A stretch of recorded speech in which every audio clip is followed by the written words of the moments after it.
இலங்கையினுடைய முன்னாள் பொலிஸ்மா அதிபர் சி.டி. விக்ரமரத்ன அவர்கள் நேற்று வெள்ளிக்கிழமை காலை அவருடைய வீட்டில் துப்பாக்கியால் தன்னைத்தானே சுட்டு உயிரை மாய்த்த சம்பவம் எங்கள் எல்லாருக்குமே தெரியும். இப்போ அது சம்பந்தமாக தீவிரமான விசாரணைகள் 2 போலீஸ் குழுக்கள் விசாரணைகளை மேற்கொண்டு வருகின்றார்கள்.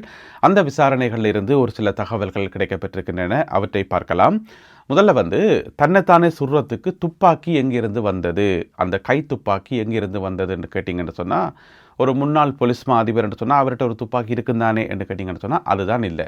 அவர் தன்னுடைய பதவியிலிருந்து விலகி வரும்போது, அதாவது ரிட்டையர் பண்ணி வரும்போது, அவருக்கு சொந்தமான அந்த ரிவால்வர் துப்பாக்கியை ஒப்படைச்சிட்டு தான் வந்திருக்கார். எல்லாத்தையும் கொடுத்துட்டு தான் வந்திருக்கிறார். எனவே அவர்கிட்ட சொந்தமாக எந்த ஒரு துப்பாக்கியும் இல்லை. அப்படி இருக்கும்போது நேற்று காலமாக அவர்கிட்ட கையில் எப்படி துப்பாக்கி வந்ததுன்னு சொன்னால், அவருக்கு 2 பொடி கார்ட்ஸ் இருக்கணுமாம். அப்போ பொடி கார்ட்ஸில் துப்பாக்கிகள் இருக்குந்தானே. அப்போ நேற்று விடிய என்ன இருக்கணும்னு சொன்னால், ஒரு 6:30 மணி போல் வாக்கிங் போயிருக்கணும், நடைப்பயணம் போயிருக்கணும். பொடி கார்ட்ஸை கூட்டிக்கொண்டு போயிருக்கிறார். போயிட்டு ஒரு 7-7:30 போல் திரும்ப வீட்டுக்கு வந்திருக்கிறார். வாக்கிங் எல்லாம் போயிட்டு வந்த பிறகு தான் அவருக்கு என்னமோ தோன்றியிருக்கு போலடக்கு, ஏதோ ஒரு மாற்றம் வந்திருக்கு போலடக்கு. அந்த 2 பொடி கார்ட்ஸில் ஒரு பொடி கார்ட்ட கேட்டுக்கார், உன்னை துவக்க ஒரு கத்தா செக் பண்ணணும்னு சொல்லி, துப்பாக்கி புதுசாக பழசாண்டு பார்க்க போகிறோன்னு சொல்லி. எனவே அந்த பொடி கார்டு துவக்கத்துக்கு கொடுத்துருக்காரு. என்னென்னு சொன்னால் அவர் முன்னாள் பொலிஸ்மா அதிபர், எனவே துவக்க பெட்டி அவர் பார்க்குறது சாதாரண விஷயம் தானே. எனவே அவர் கொடுத்துருக்கார். துவக்க கொடுத்தோன்னே இவர் சொல்லியிருக்கார், போய் ஒரு கப் தண்ணி எடுத்துக்கொண்டு வான்னு சொல்லி. அப்போ தண்ணி எடுக்கிறதுக்கு இவர் கிச்சனுக்கு போயிருப்பார் போராடாக்கு. போன அந்த சந்தர்ப்பத்தில் தான் திடீரென்று வெடிச்சத்தம் கேட்டிருக்குது. அவர் தன்னைத்தானே சுட்டிருக்கிறார். அதுக்கு பிறகு அந்த சத்தம் கேட்டு அந்த பொடி கார்ட்ஸும் பிறகு அக்கம் பக்கத்தில் இருந்தாக்க எல்லாரும் ஓடி அவரை கொண்டு போயிட்டு மருத்துவமனையில் சேர்த்து அங்கே அவர் உயிரிழக்கிறார். இதுதான் நடந்த சம்பவம். இதை போலீஸாருக்கு வாக்குமூலமாக வழங்கியிருக்கிறார்கள் அந்த 2 பொடி கார்ட்ஸும். இருந்த போதிலும் கூட அவர் சொல்கிற கதையை மட்டும் வச்சுக்கொண்டு இந்த விசாரணைகள் நடக்காது. எனவே தொடர்ந்து பல கோணங்களில் விசாரணைகள் இடம்பெற்று வருவதாக சொல்லப்படுகிறது.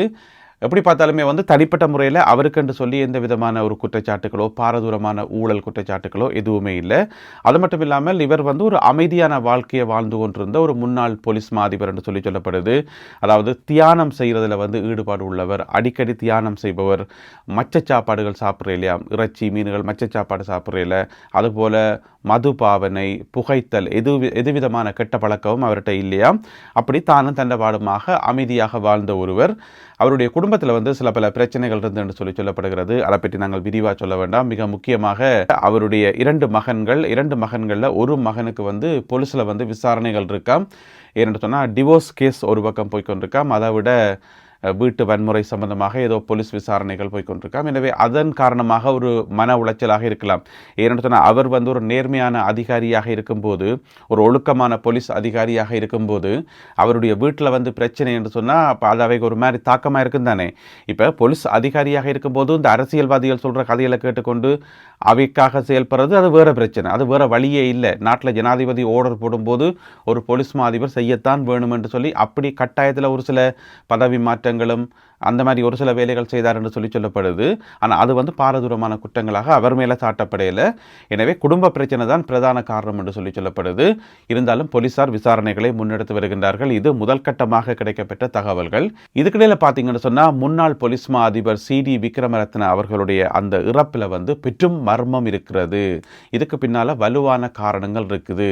இது தன்னுடைய உயிரை தானே மாச்சார் என்று சொல்கிறதுக்கு அதை நம்ப முடியாது என்று சொல்லியிருக்கிறதார் என்று பார்த்தீங்க என்று சொன்னால், மஹிந்த ராஜபக்சவினுடைய பேச்சாளர், அதாவது மஹிந்த ராஜபக்சவினுடைய கட்சி பேச்சாளர் மனோஜ் கமகே சொல்லியிருக்கார், இல்லை இது சாதாரண விஷயம் இல்லை, இதுக்கு பின்னால் நிறைய மர்மங்கள் இருக்குது, இதுக்கு பின்னால் நிறைய கேள்விகள் எல்லாம் இருக்குது என்று அவர் சொல்லியிருக்கார். எனவே விசாரணைகள் ஒழுங்காக நடத்தப்படணும். நாட்டில் நிறைய கொலை சம்பவங்கள் நடக்குது. ஆனால் அந்த கொலை சம்பவங்களை தற்கொலையாக மாற்றுறதுலேயே அரசாங்கம் கண்ணும் கருத்துமாக இருக்கிறது. அரசாங்கமும் போலீஸ் டிபார்ட்மெண்ட்டும் அப்படியான கதைகளை தான் சொல்கிறார்களே தவிர இதுக்கு பின்னால் மர்மம் இருக்குன்னு மனோஜ் கமகே சொல்லி வச்சுக்கார். என்ன பிரச்சனைன்னு சொன்னால், இதை மனோஜ் கமகே சொன்னது தான் அடுத்த சந்தேகத்தை உருவாக்குது.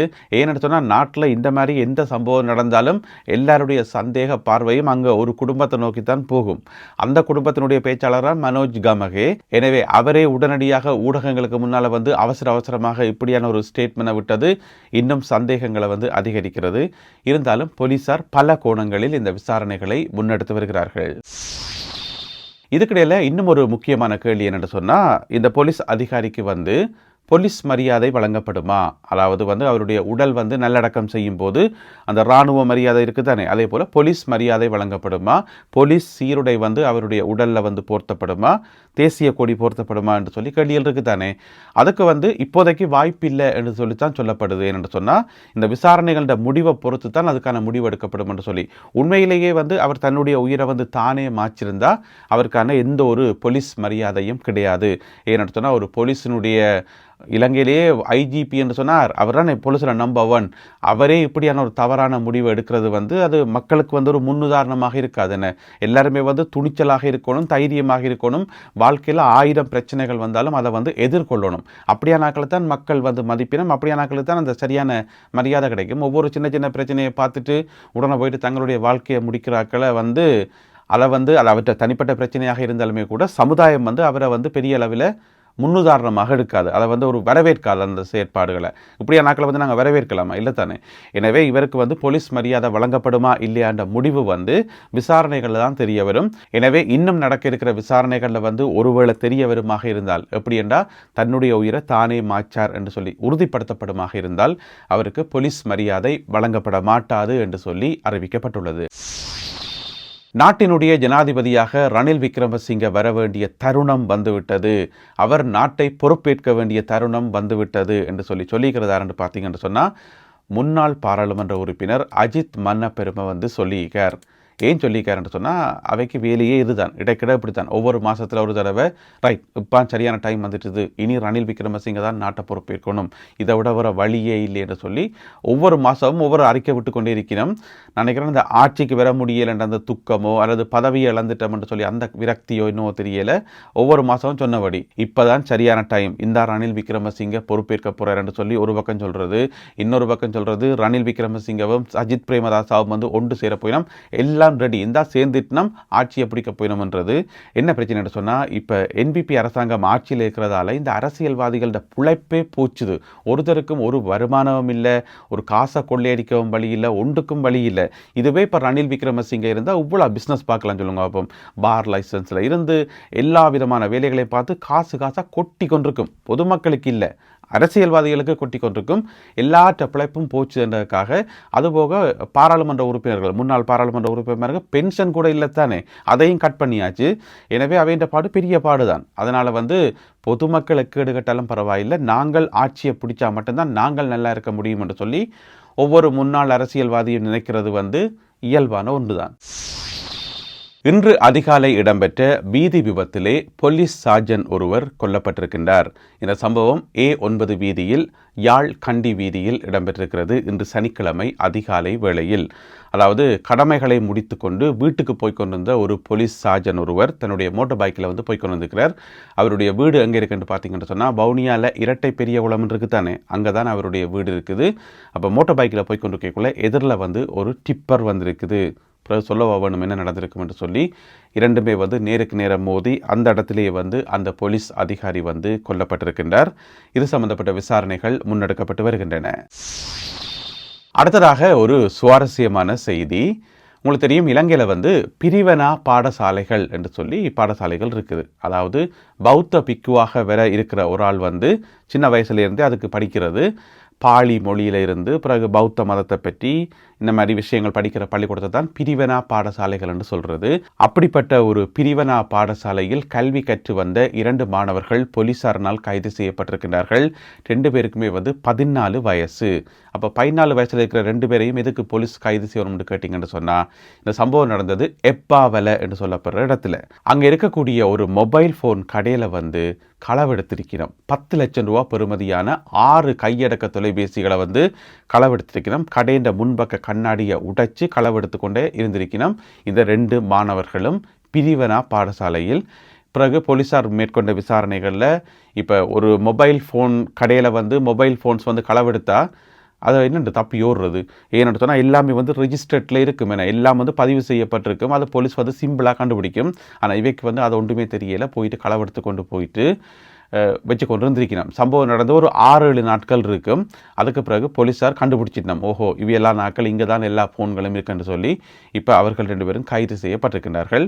என்னென்னு சொன்னால் இந்த 2 மாணவர்களில் ஒரு மாணவன் என்ன செய்யக்காருன்னு சொன்னால் தன்னுடைய தந்தையிட்ட போய் கேட்டுக்கார், அப்பாட்ட போய் கேட்டுக்கார், இந்த மாதிரி எனக்கு ஒரு மொபைல் ஃபோன் ஒன்று வாங்கி கொடுன்னு சொல்லி. அப்போ தேப்பன் சொல்லிக்கார், மொபைல் ஃபோன் வாங்க என்னட்ட எங்கடாப்பா காசு, அது வந்து லட்சக்கணக்கில் வரும், என்னட்ட காசு இல்லை என்ன விடன்னு சொல்லி தேப்பன் சொல்லியிருக்கார். அப்போ அதுக்கு பிறகு இவர் பார்த்தார், அப்பா வாங்கி தராட்டி என்ன நாங்களே வாங்குவோம் போட்டு தன்னுடைய சக மாணவனையும் கூட்டிக் கொண்டு அந்த கடையை உடைச்சு அங்கிருந்து 6 மொபைல் ஃபோனை எடுத்து அதில் வந்து இவைக்கு ஆளுக்கு ஒரு மொபைல் ஃபோன், 2 மொபைல் ஃபோன்ஸ் இவர் கொண்டு இவற்ற ஃப்ரெண்டு கொண்டு பிறகு என்னமோண்ட கொண்டே தன் தேப்பனட்டையை கொண்டே கொடுத்துக்கார். என்ன மொபைல் ஃபோனை நீங்கள் வாங்கி தர மாட்டேன்னு சொன்னீங்களோ அதே மொபைல் ஃபோனை நான் உங்களுக்கே தரந்தாங்க பிடிங்கன்னு சொல்லி கொண்டே தேப்பன்ட்ட கொடுத்துக்கார். தேப்பன் காரணம் அந்த ஃபோனை வாங்கி பாவிக்க ஆரம்பித்தவராம். எங்கேருந்து வந்தது ஏது வந்ததுன்னு சொல்லி அதை விசாரிப்போம் இல்லை, பெத்த பிள்ளை வந்து களவெடுத்து கொண்டு வந்திருக்கு, காலை பற்றி 2 போடுவோம் இல்லை, அதை வாங்கி பாவிக்க ஆரம்பிச்சுக்கார். பிறகு இந்த 2 பேரும் என்ன செய்யணும் தெரியுமா, இன்னும் ஒரு மொபைல் ஃபோனை கொண்டு போயிட்டு இவைக்கு படிப்பிக்கிற பிக்கு இருப்பார் தானே தலைமை பிக்கு, அவர்கிட்ட கொண்டே கொடுத்துக்கார், இருந்தாங்க நீங்களும் பாவிங்கன்னு சொல்லி. பிறகு அதிலேயும் மிஞ்சிற இன்னும் ஒரு மொபைல் ஃபோனை தன் ஃப்ரெண்ட்கிட்ட கொண்டே கொடுத்தாமன்னு சொல்லி இந்த மாதிரி 6 மொபைல் ஃபோன்களையும் வந்து 6 விதமாக பிரித்து பாவிக்க ஆரம்பிச்சிருக்கணும். ஒரு கிழமை கூட தாங்கல, அதுக்கிடையில் வந்து போலீஸ் பிடிச்சிட்டுது. இப்பொழுது அந்த 2 மாணவர்களும் வந்து தடுத்து வைக்கப்பட்டிருக்கிறார்கள். இதில் நாங்கள் கவனிக்க வேண்டிய இன்னும் ஒரு விஷயம் ஒன்று இருக்குது. இலங்கையில் பார்த்தீங்கன்னு சொன்னால் இந்த சின்ன சின்ன பொடியங்கள் எல்லாத்தையும் பிடிச்சி கொண்டு தலைக்கு மொட்டையை அடித்து போட்டு நீ பிக்குவா போன்னு அனுப்புறது. பார்த்தா இந்த சின்ன சின்ன வண்டுகள் எல்லாம் வந்து தலைக்கு மொட்டையை அடித்து போட்டு அந்த காவி உடுப்பை போட்டுக்கொண்டு எத்தனை பேரை நாங்கள் பார்த்துக்கிறோம். எனவே சின்ன சின்ன பொடியங்களுக்கு ஆசை இருக்குது தானே. ஒரு 14 வயசு பொடியன்னு சொன்னால் மொபைல் வச்சிருக்க ஆசை இருக்கும், ஃபோட்டோ எடுக்க ஆசையாக இருக்கும், அல்லது அதில் வீடியோ கேம்ஸ் விளையாட ஆசையாக தான் இருக்கும். அவனை போட்டு நீ ஆசையெல்லாம் படக்கூடாது, நீ எல்லாத்தையும் முற்றும் துறந்து போட்டு மொட்டை அடித்து போட்டு போய் இதை படிக்கணும் முடியாது, அவனுக்கு எவ்வளோ பற்றி கொண்டு வருஞ்சலுங்க. இதை வந்து பேரண்ட்ஸ் பார்க்குற வேலை. முதல்ல வந்து பிள்ளைகளை வந்து இயல்பாக வளர விட்டு அவன் வளர்ந்து அந்த இல்லறத்துக்கு பிறகுதான் துறவரம் என்று சொல்லி ஒன்றுக்கு தானே ஒரு கோட்பாடு. எனவே அவன் எல்லாத்தையும் பார்த்து எல்லாம் அனுபவிச்சா பிறகு அவனுக்கு தேவைப்பட்ட அவன் பிக்குவா போட்டும், எத்தனை வயசுல இருந்தாலும் போட்டும், அப்படி விடணுமே ஒழிய சின்ன சின்ன பொடியங்களை பிடிச்சி தள்ளி விட்டோன்னு அவங்க வேற வழி இல்லாமல் அவங்களும் பாவங்கள் தானே, அவங்களும் மனுஷர் தானே.